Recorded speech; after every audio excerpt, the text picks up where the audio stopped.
Vamos lá, Daniel capítulo 6, versículo 1. Olha esse cara aí, nós vamos falar sobre ele hoje. Diz assim: e pareceu bem a Dário constituir sobre o reino a 120 presidentes, que estivessem sobre todo o reino, e sobre eles 3 príncipes, dos quais Daniel era, aos quais esses presidentes dessem conta, para que o rei não sofresse dano. Então mesmo Daniel se distinguiu. Aconteceu o que com ele? Distinguiu desses príncipes e presidentes, porque nele havia o quê? O que estava nele? Um espírito excelente. E o rei pensava em constituí-lo sobre o quê? Sobre o quê? Todo o reino. Olha, diz todo o reino. Então os príncipes e os presidentes procuravam achar ocasião contra Daniel a respeito do reino, mas não podiam achar ocasião ou culpa alguma, porque ele era fiel, e não se achava nele nenhum vício e nem culpa. Então estes homens disseram: nunca acharemos ocasião alguma contra este Daniel, se não a procurarmos contra ele aonde? Na lei do seu Deus. Versículo 11, pula para lá. Então aqueles homens foram juntos e acharam Daniel fazendo o quê? Fazendo o quê? Orando, né? E suplicando diante do seu Deus. Então se apresentaram e disseram ao rei: no tocante ao mandamento real, porventura não assinaste o dito pelo qual todo homem que fizesse uma petição a qualquer Deus, observe que está em letra, isso, ou a qualquer homem, por espaço de 30 dias, e não a ti, ó rei, seria lançado na cova dos leões? Respondeu o rei e disse: esta palavra é certa, conforme a lei dos medos e dos persas, que se não pode. Então responderam e disseram diante do rei: Daniel, que é dos transportados de Judá, não tem feito caso de ti, ó rei, nem do edito que assinastes. Antes, quantas vezes ele orava por dia, irmão? Quantas vezes? 3 dias. Versículo 14.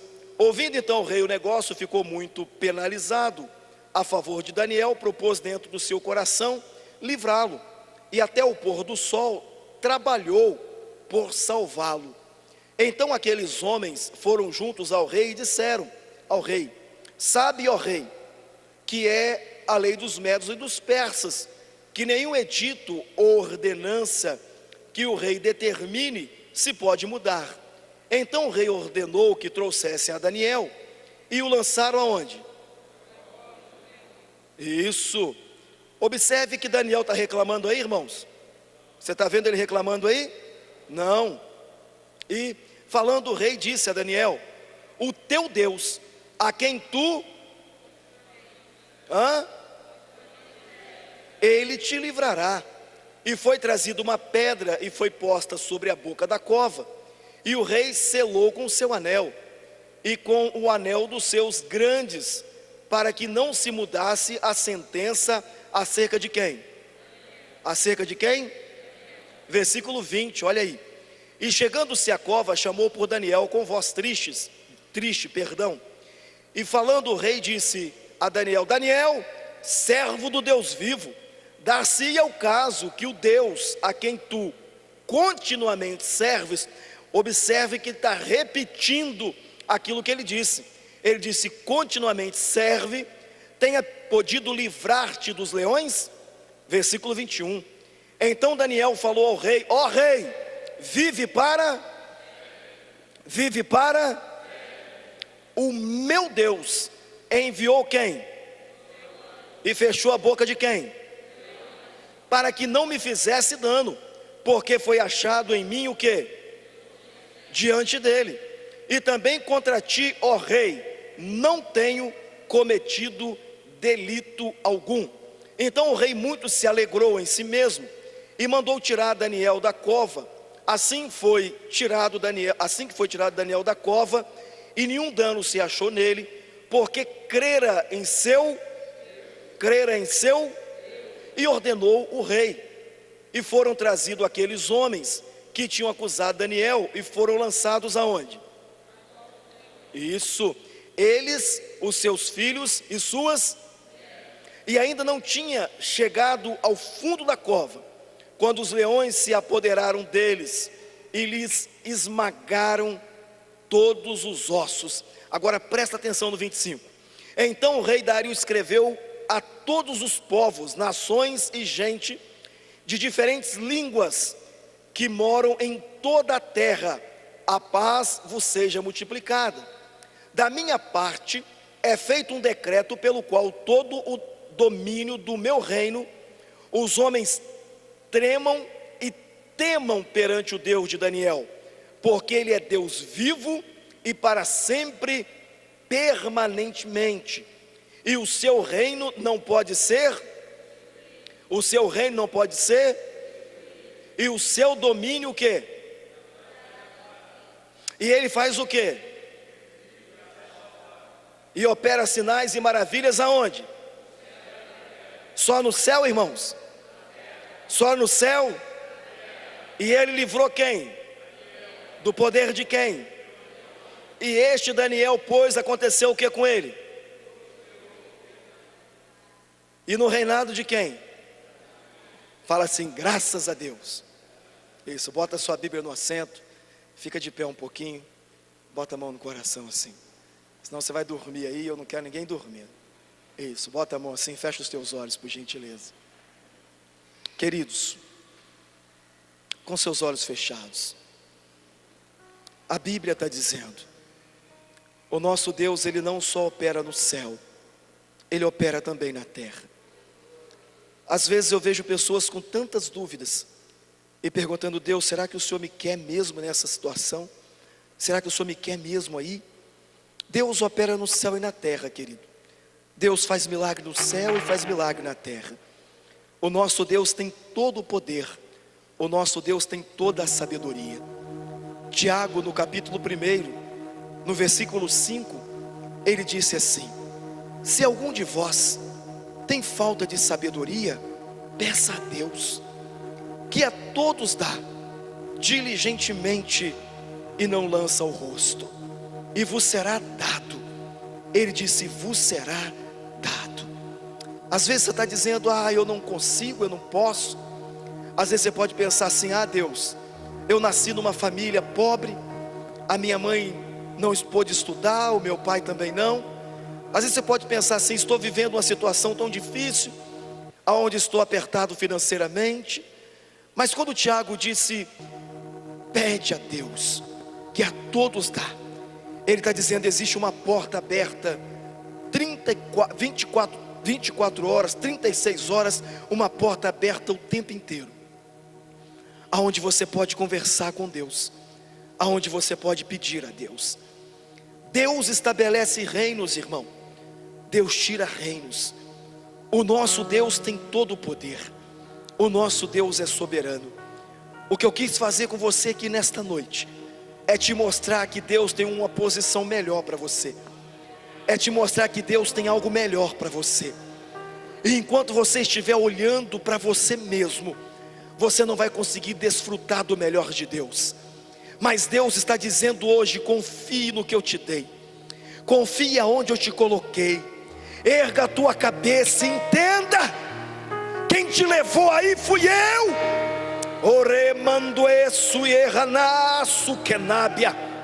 Apenas creia, essa porta já está aberta, eu vou te colocar lá dentro.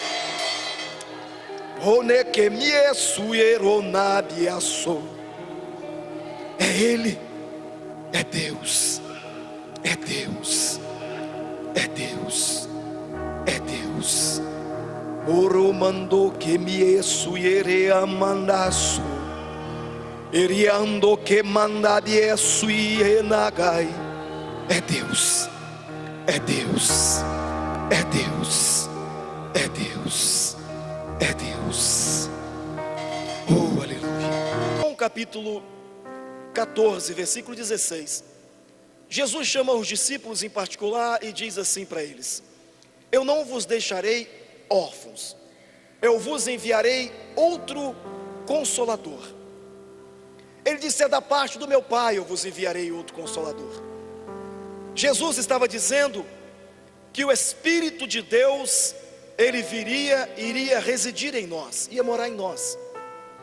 É por isso que quando nós chegamos em Atos capítulo 2, a Bíblia diz que o Espírito desceu sobre os apóstolos, os discípulos até então, apóstolos depois, e eles foram cheios do Espírito Santo. A promessa de Cristo era justamente que o Espírito viria e estaria em nós. E o Espírito Santo está aí em você, assim como ele está em mim. Então, quando eu observo esse terceiro ponto, eu entendo que Jesus, ele estava deixando o Espírito Santo conosco, deixando o Espírito dele conosco. É por isso que ele disse: vocês não compreendem agora, mas vocês vão compreender depois. Ele estava dizendo: o Espírito Consolador, ele vai trazer também entendimento para vocês acerca do tempo, do momento e de tudo o que está para poder acontecer. E aí, quando eu observo esse texto que nós lemos de Daniel capítulo 6, uma das primeiras coisas que eu observo aqui em Daniel, a Bíblia diz que ele se distinguiu dos demais. Entre tantas pessoas, ele fez a diferença. Entre tantas pessoas, o próprio rei olhou e viu que ele era um cara diferente. Quando você lê Evangelho de São João, capítulo 14, versículo 8 e 9, Jesus vira para os discípulos e um dos discípulos pergunta: Senhor, mostra-nos o Pai. E Jesus disse: mas há tanto tempo eu estou convosco, e não tendes me conhecido? Quem me vê, vê o Pai. O que ele estava dizendo? Quem me vê, quem olha para mim, está vendo quem? O próprio Deus. Porque o Espírito de Deus estava em quem? Em Jesus. O Espírito de Deus estava em Jesus. E aí, quando eu observo aqui, como eu falei com vocês, Daniel capítulo 6, a primeira coisa que eu observo é que ele era um cara diferente. Por mais que você pense que não, Jesus em Mateus 5,13, ele diz assim: vós sois o sal da terra. Ele diz: e vós também sois a luz do mundo. Agora pense comigo, João 8,12, Jesus disse assim: eu sou a luz do mundo. Ele diz: aquele que anda comigo não andará em trevas, mas terá a luz da vida. Quando Jesus ele expressa dizendo que nós somos sal e somos luz, ele está dizendo: o sal provoca sede. E quem é a água? A fonte, Jesus. Ele diz: o sal provoca sede. E a pessoa, quando está com sede, vai aonde? Para a fonte, vai para a água beber água. Então ele está dizendo assim: vocês são sal, vocês provocam sede através do testemunho, através da vida de vocês, e as pessoas vêm até a mim. É isso que ele estava dizendo. Quando eu vejo aqui em Daniel que ele era um cara diferente, que ele se distinguiu dos demais, eu observo que Daniel, ele tinha algo nele que chamou a atenção do rei, porque o rei está buscando constituí-lo como um dos primeiros do seu reino, para poder cuidar das coisas, para poder cuidar da administração. Eu não sei se você se lembra, Jesus disse assim: se você for fiel no pouco, sobre o muito, se você for fiel no pouco, sobre o muito. Mateus 25, 23. Ele diz: se você for fiel no pouco, sobre o muito eu te colocarei. Agora, esse Daniel, como nós observamos, ele refletia Deus através da vida dele. Ele refletia, ele transmitia a presença de Deus através do testemunho. Eu não sei se você já leu primeira carta de Paulo aos Coríntios, capítulo 11. Paulo diz assim: sede meus imitadores, como eu sou de quem? De Cristo. Ele diz: se pareçam com Cristo. E sabe o que eu acho interessante nisso, querido? Daniel se parecia com o próprio Deus, em questão de confiança, em questão de zelo, em questão de respeito, em questão de testemunho. É por isso que eu vi no texto que o rei disse: eu vou levantar esse cara, eu vou colocar esse cara, como diz aí os flamenguistas, corta isso, em outro patamar. Eu vou pegar esse cara, vou colocar ele como um dos meus, para poder estar comigo, porque esse cara é diferente. Pergunta para o teu irmão aí, não precisa falar, pergunta para ele: com quem você se parece? Fala: será que você se parece com Cristo? Fala: as suas atitudes demonstram quem você é. Fala: com quem que você se parece, irmão? Fala: é com Cristo, ou, mas não fala o restante. Ou, fala ou, porque esse ou é um perigo. Porque tem gente que não parece com Cristo, tem gente que parece com a própria entidade, que eu não vou falar o nome. Mas olha, o rei olha e diz assim: não, eu vou levantar esse cara, porque em meio a tanta gente, ele pega um. Em meio a tanta gente, ele chama um. Você sabia, querido, que Deus, eu falei isso desde da virada do ano, Ele está olhando para você, está vendo suas atitudes, está vendo como você está se procedendo, está vendo como você está andando. Você sabia que o nosso Deus é observador? Quando você lê lá em Jó, a Bíblia diz que Deus falou assim para Satanás: viste o meu servo Jó. E significa que Deus estava fazendo o quê? Observando Jó. É por isso que ele disse: viste o meu servo Jó. Aí Satanás: mas também, eu não vou entrar nessa questão. Agora lembra que eu falei aqui na virada do ano sobre Juízes capítulo 6. Gideão estava malhando trigo no lagar para colocar a salvo, e quem apareceu? O anjo. E o anjo estava fazendo o quê? Observando a Gideão. Ele estava observando. Primeiro eu observo, para depois eu falar com ele. Você lembra do Evangelho de São João, a partir do capítulo 2? A Bíblia fala sobre um cara chamado Natanael e Filipe. E Jesus manda chamar, e ele vem. E quando chega perto de Jesus, Jesus diz assim: aí está um verdadeiro israelita, em quem não há erro. Ele diz: mas Senhor, o Senhor me conhece? Jesus disse: eu te via quando você estava debaixo da figueira. Porque Jesus estava observando ele. Aqui nesse texto a Bíblia diz que o rei está observando Daniel, e achou em Daniel algo que o levou a constituí-lo, a levantá-lo. Querido, Deus não está procurando qualquer um. Deus está procurando pessoas que realmente digam: eu vou andar com integridade, eu vou andar com sinceridade, eu vou fazer o certo, custe o que custar. Se Deus me colocar num cargo, eu vou honrar o meu Deus, eu não vou defraudar ninguém, eu não vou prejudicar ninguém. Deus está procurando pessoas assim. E o rei achou isso em Daniel. Ele disse: eu vou levantar esse cara. E observe o texto, irmão. Daniel sabia? Não. Fala para o teu irmão assim: você não sabe, fala, mas o meu Deus está querendo te abençoar. Fala: vigia, irmão. Fala: vigia. A Bíblia diz que nele tinha um espírito excelente. Já pensou nisso? Um espírito excelente. Sabe quem habita em você? O Espírito de Deus. As pessoas têm que olhar para você e ver Deus em você, irmão. As pessoas têm que olhar para você, irmã, e ver Deus em você. porque Deus está de olho em você, o Senhor está olhando para você, está olhando para mim. Deus tem algo grande para nós, mas precisamos ter e precisamos ser o sal e luz, provocar sede e trazer claridade, para que outros olhem para nós e digam: vale a pena servir Jesus, vale a pena servir esse Deus.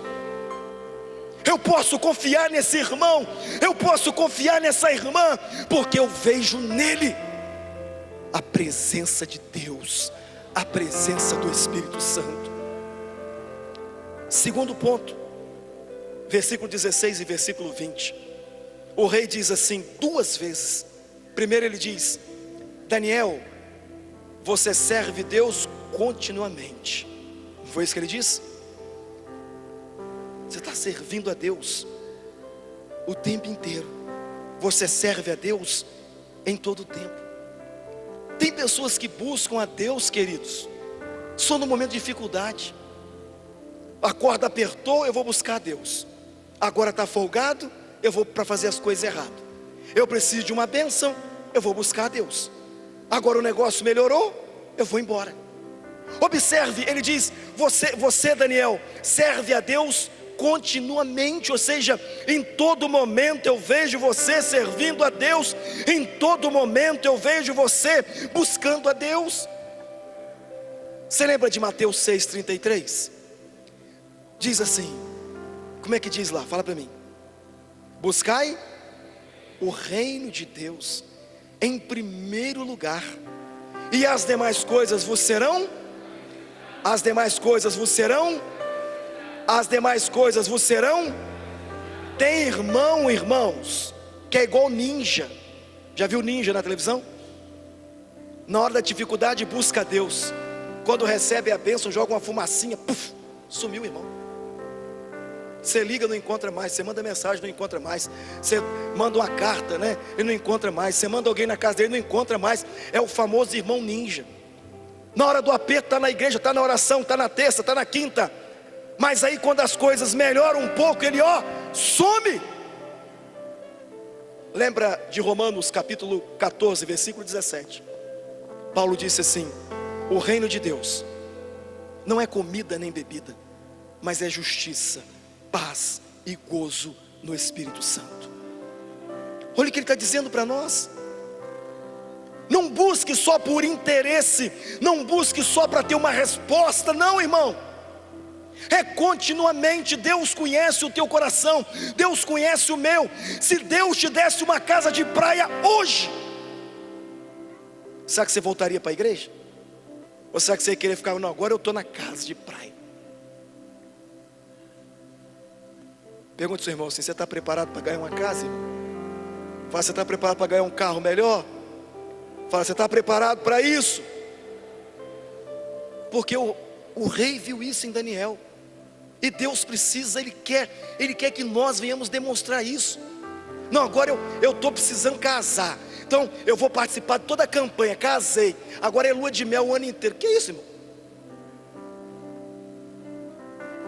Não, eu preciso de uma casa, né? Eu quero uma casa tal, uma casa na praia, de frente para o mar, aquele negócio todo, que eu chegue, pastor, para tomar um cafezinho e já olhe lá a praia lá embaixo. E aí sumiu da igreja? Será que Deus está interessado em te dar bens materiais, ou em te levar para morar no céu? Olha, a Bíblia diz: Daniel servia continuamente. Em todo o tempo ele estava buscando a Deus. Terceiro ponto, eles dizem assim: vamos buscar alguma coisa contra ele na lei do Senhor. Daniel, querido, ele não é aquele homem que só ouvia, ele praticava. Eles disseram: vamos buscar alguma coisa contra ele na lei do Senhor. Por quê? Porque se nós buscarmos dentro da lei do Senhor, nós entendemos que ele vai fazer alguma coisa ali. Aí eles fazem o edito, faz lá um decreto, uma carta, manda o rei assinar. Por quê? Porque Daniel, aquele camarada, aquele homem que ele conhecia a palavra de Deus, ele conhecia a palavra. Lembra do Salmo 119, versículo 105? Diz assim: lâmpada para os meus pés é a tua, e luz para o meu.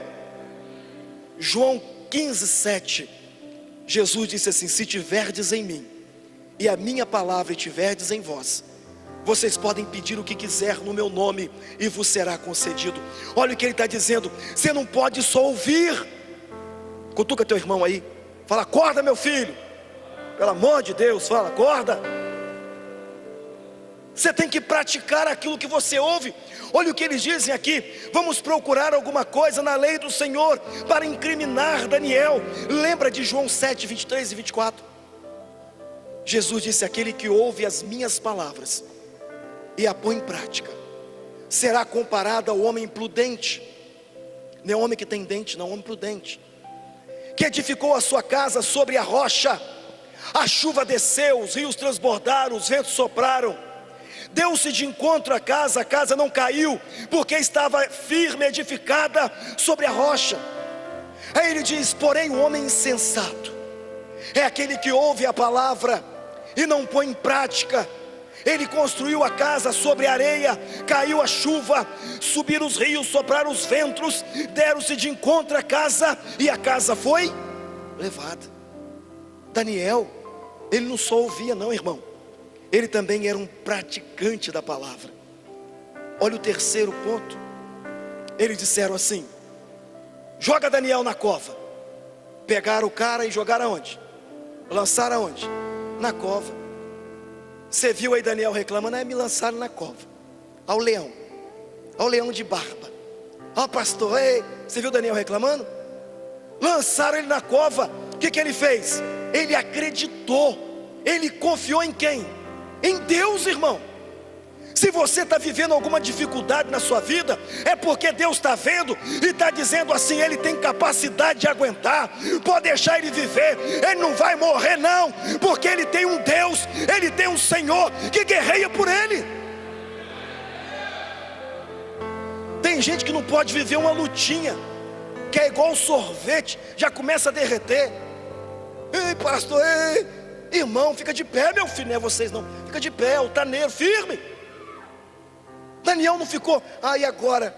Não vou me lançar na cova, agora eu vou morrer, o que eu vou fazer?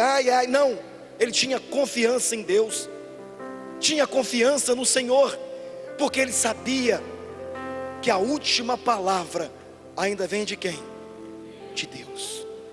Fala para o teu irmão: a última palavra ainda vem do Senhor. Provérbio 16:1 diz assim, o escritor aos provérbios dizendo, que o homem está apto a fazer os planos, mas que a confirmação vem de quem? Um dia Nabucodonosor tentou confirmar um negócio, capítulo 4, e ele achou que ele podia fazer qualquer coisa.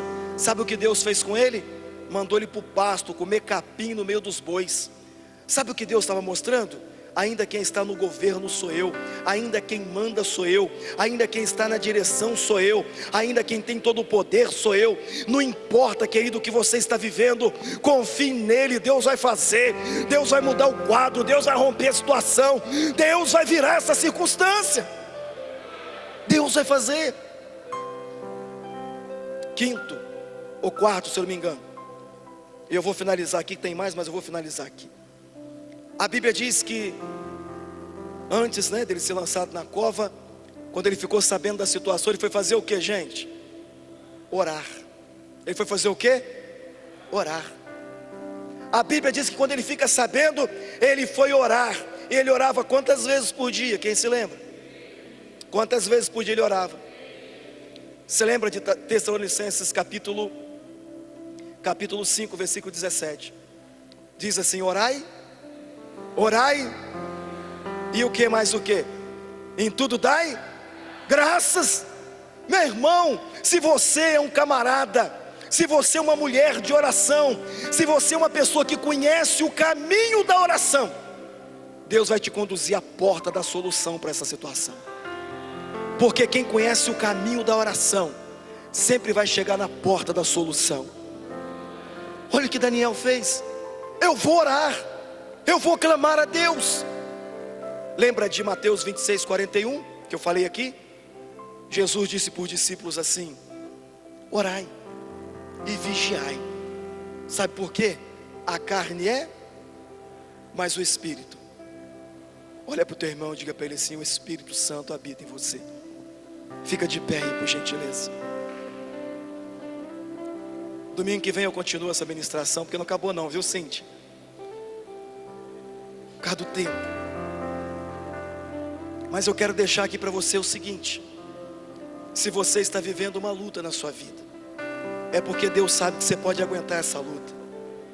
Se você está vivendo uma luta, uma tribulação, é porque Deus sabe que você vai aguentar isso aí, irmão. Você vai aguentar. Ah, pastor, meu irmão, o leão pode até dar um bafo em você, mas te morder e te machucar, ele não machuca. Mas por quê, pastor? Paulo disse em Gálatas 2:20: já não sou eu mais quem vivo, mas Cristo Jesus é quem vive em mim. Quando o diabo me olha, ele vê Jesus, meu irmão. Ei, o diabo, vosso adversário, ele anda ao derredor, rugindo como leão, procurando a quem possa tragar. Sabe por que ele está procurando, irmão? Porque nós, apesar de estarmos nesse mundo, não pertencemos a esse mundo, nós pertencemos a Cristo. Eu imagino os leões dentro da cova. Imagina eles olhando lá e pensando: como é que eu vou pegar um cara desse? Não tem como. Se Deus não achou nada errado nele, se os homens não acharam nada errado nele, como é que eu vou tocar nesse cara? Assim é a minha vida e sua vida. Deus está nos observando, mas você pensa que o diabo também não está te observando? Aí eu te faço uma pergunta: se hoje ele chegasse diante de você, será que ele teria permissão para tocar ou não? Porque o leão olhou. Eu imagino ele dizendo: se em Deus não achei nada errado, se nos homens não tem nada errado, eu não posso tocar nele. É por isso que Pedro, capítulo 1, versículo 16, ele diz: sede santos, porque eu, o Senhor, sou santo. Fala para o teu irmão assim: sabe, irmão, eu olho para você e te vejo, mas o cheiro que eu sinto em você é o cheiro de Cristo. Fala: é o cheiro de Cristo, porque eu vejo aí a presença dEle, a presença dEle. Eu gostaria que você fechasse os teus olhos, por gentileza, botasse a mão no teu coração.